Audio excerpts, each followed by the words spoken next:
I have been playing Black Desert Online for the past 10 days now, and I want to share my experience with you guys coming from a new player's perspective. I just want to let you guys know that I stream every day at twitch.tv/Exiverse. Check it out. Peace.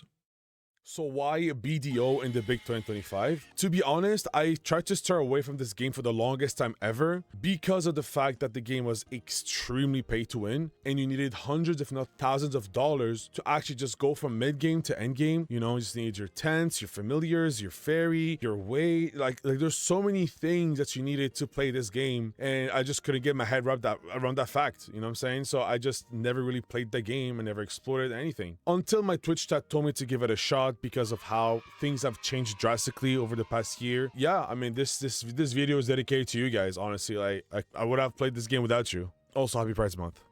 So now let me share my experience playing this game, coming from a Maple Story, Lost Ark, Blade and Soul. Anyways, a degenerate, dented ass Korean MMO enjoyer, a giga grinder. You know what I'm saying? Please give this video a like, a share, a subscribe. That would mean the world to me. Guys, we are closing in on 500,000 subs. I would really appreciate it. And also make sure to leave your number in my comment section below, just so I can FaceTime you while I'm grinding in BDO. Obviously with consent. Obviously with consent. What am I, a fucking weirdo? Yeah. Also, make sure you follow me on Twitch while you're at it. We're a little bit over 2 million followers. Pretty insane, pretty insane. So yeah, hey, we're always on that grind, baby. You feel me? First things first, let's surf around the numbers. So we have 15,000 players logged in almost every single day. We have active chats, guilds constantly recruiting, and a thriving Twitch community where streamers are usually pulling big numbers. Hey, what's up, babe? Oh, so you're telling me 95% of players that are logged in are AFK fishing? Okay, anyways, moving on. The character creation is sublime. Sublime. The customization is extremely detailed to a point where I'm so glad that my class can only be played as a male. Otherwise, I would have never made it out of the character creation UI. All I need is crons to tap, but the whole thing is it's a cron simulator. Okay. That's why I don't like the game anymore. But since you're just starting, you'll have a lot of fun. Nice. Oh, there's also Old Moon. Old Moon support. Do this very big. Okay. You get a free ring. It's pen. You just have to fill all of this. I ain't gonna lie, bro. I did not hear anything you said for the past 5 minutes, bro. Oh no, I can tell. Holy shit, bro. Sorry, I can't, bro. Take it easy, man. Love you, man. Love you too, bro. I'll see you later. On top of that, there are also many in-game fashion events hosted by either content creators or even the community managers themselves, where people will actually dress up with their cutest outfits and show it off to the world. Forget Tinder, forget Hinge, forget Bumble, we're on that video fashion event, yup! Also, if it weren't clear, I'd like to add that some classes are gender locked, which doesn't personally bother me, nor have I ever heard anyone complain about that really. But I can understand wanting to have the freedom of playing either male or female, but come on, man. We're in big 2025 and we're grown adults. Who cares? Alright, when it comes to the new player experience, I think there's a lot of work that could be done. And I think this picture summarizes perfectly what I'm trying to say without saying anything. When you start to play this game, all you do is spam R. You are this, are that, are this, are that. Okay, jokes aside.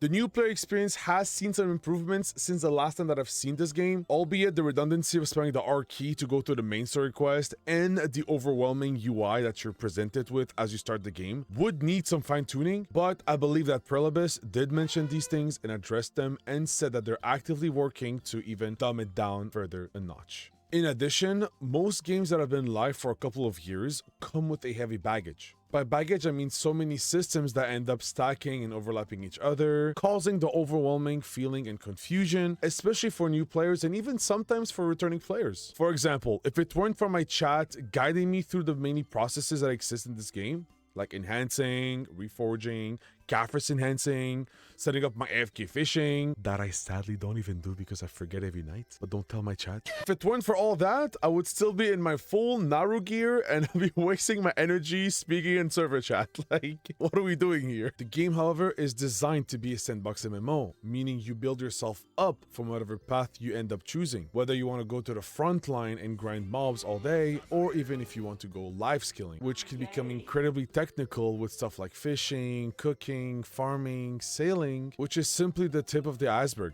Honestly, the goal here is to get through the first couple of days just so you can get out of this new player phase. From then, we're chilling. I must say though that this game will not be for everyone. The world in BDO is vast and complex, very complex. It's simply filled with so many mechanics that it's gonna be hard for everyone to enjoy. But for someone like me, I mean, I'm having a blast discovering so many new things every single day. To be honest, I've always been the type of person that's going to be heavily into min-maxing. So having all this huge and vast world with complex mechanics is always going to be an environment that I will shine in.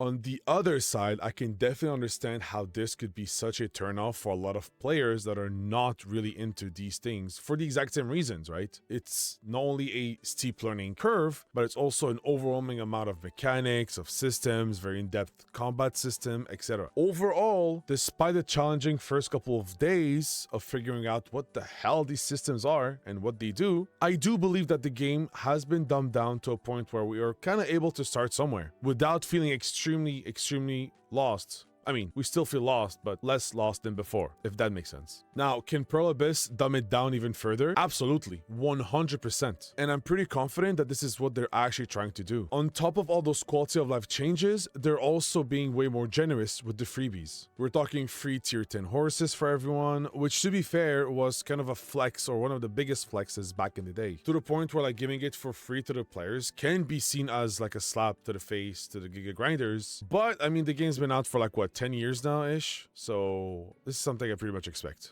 Next is probably the most important part for me, which is combat. The combat in Black Desert Online is absolutely godlike. It is so good to a point where it will literally disappoint you when you try other MMOs or other games and be like, it's not as fluid, it's not as, you know, smooth. And this is coming from someone that played a lot of MMOs with fantastic combat systems such as Terra, Lost Ark, Blade and Soul, and Guild Wars 2. And if there is one MMO that is literally known for its combat system, it is none other than Black Desert Online. Come on now. So BDO revolves around an action combat system that feels extremely great and rewarding. Most classes, I would say, have a somewhat fair skill floor, meaning that they're pretty easy to get into. However, what really makes me fall in love with the combat in this game is how high of a skill ceiling some classes can reach. And this skill ceiling is usually obtained when you start incorporating stuff like animation canceling, specific mouse movement, just to name a few.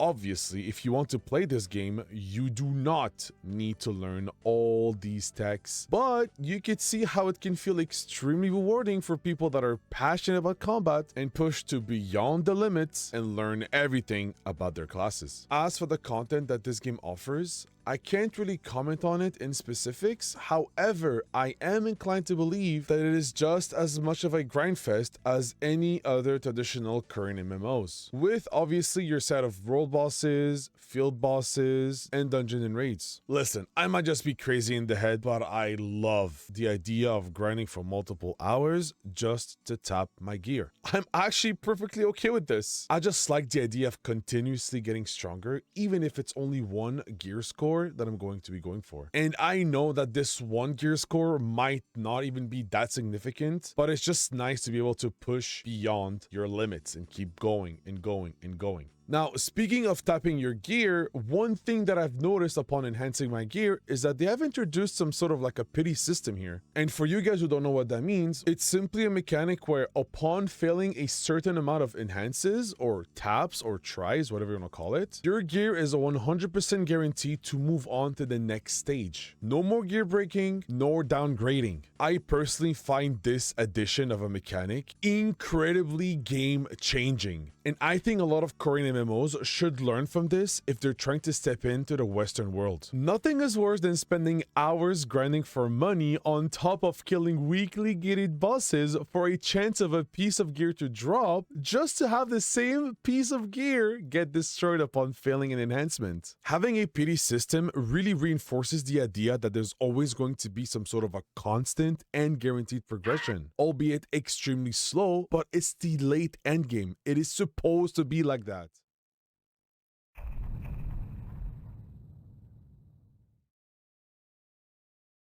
When it comes to the PvP side of things, I also can't really comment on it due to the lack of interactions, but I am aware of the newly added Arena of Solaire, which functions as a 3v3 arena, but with standardized gear, which I'm super excited about because it gives everyone a chance. I mean, obviously, imbalances of classes aside, it really offers a playing field where everyone is, on the same level. So you will really put into value the skill expression of players, which is what PvP should always be about. When it comes to open world PvP, I've had my limited share of it, and from what I've experienced, I am pretty much of a fan of it. I like it. However, I have heard that they've taken a full 180 degrees turn by trying to make the game more newcomer friendly, thus punishing people that would usually flag up, which means that they will go into forcible PvP mode and attack players and kill them in regular servers. And they would punish them by giving them some negative karma. It's like a whole mechanic of itself. If you have negative karma,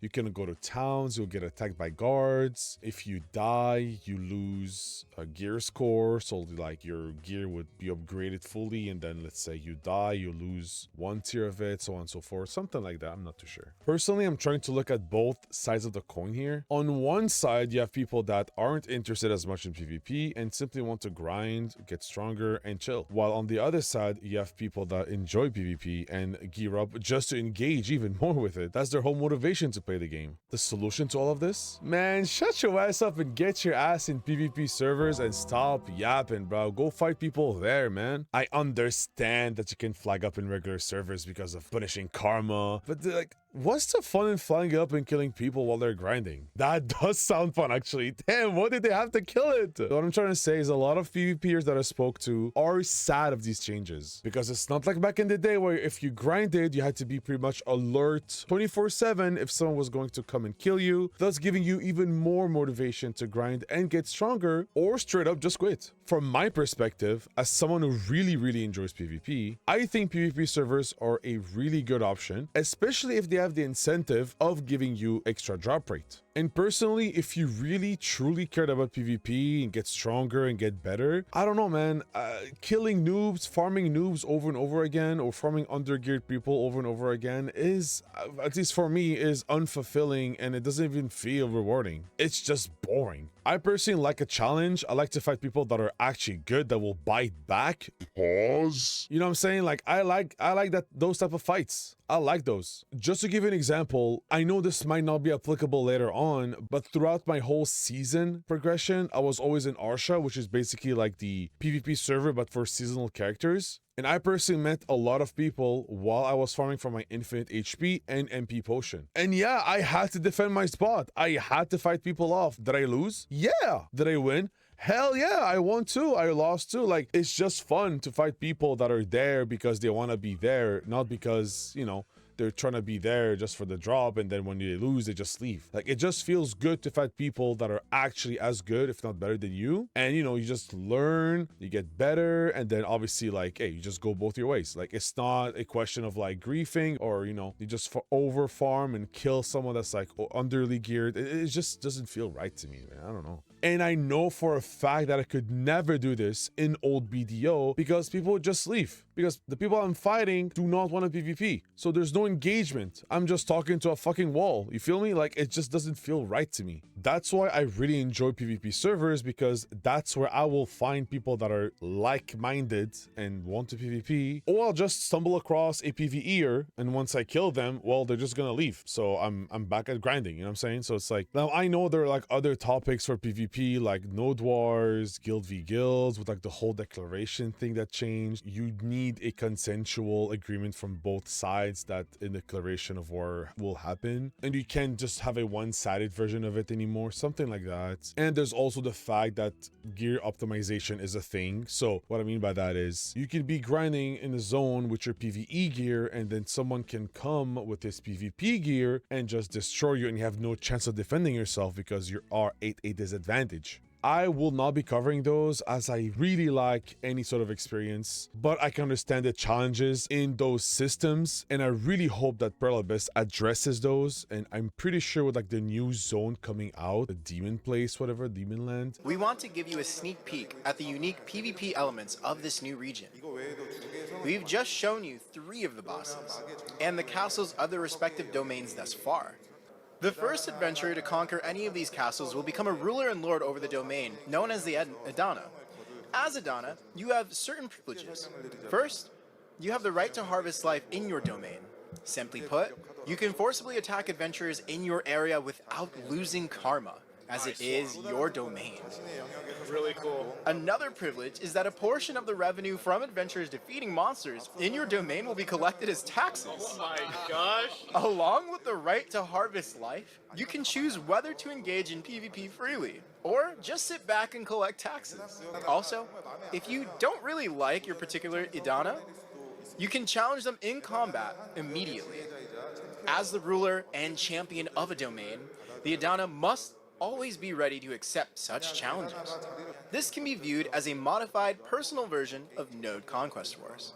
I really hope that it addresses these issues and gives us some sort of a old BDO feeling back, because I do kind of enjoy the open world PvP, and I would wish to have more systems that would pretty much reward players that engage in this sort of, system.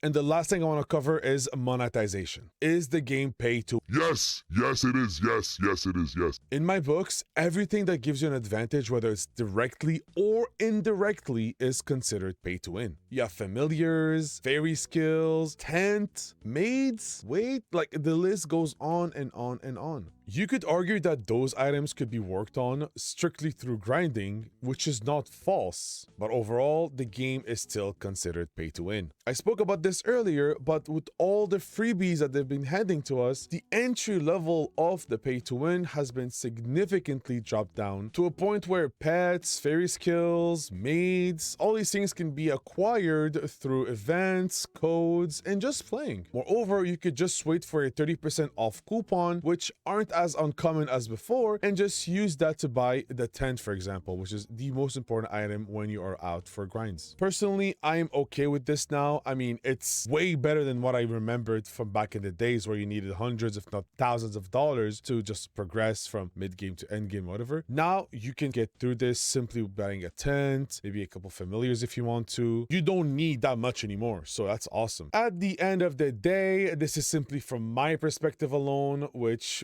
some of you might agree, some of you might disagree, and that's completely fine. All I'm trying to do here is just share my thoughts on the game, my experience, what I like about the game, what I don't like about the game. Again, a lot of these views and thoughts are subject to change. It's not set in stone. I've only played this game for 10 days, so the more I play this game, the more ideas will pop up to my head, the more things I discover, the more interactions with my chat, with you guys in the comments, the more things I'm exposed to, the views and thoughts that I had originally could be subject to change. But all I can say now with confidence is that I'm having a Fucking blast. playing this game. It's truly awesome. Anyways, make sure to like, share, subscribe, get your ass to my Twitch. Come bully me every day. Don't, please. I love you. But come see me struggle. See you guys next time. Bye. Oh, so you're telling me 95% of players that are logged in are AFK fishing?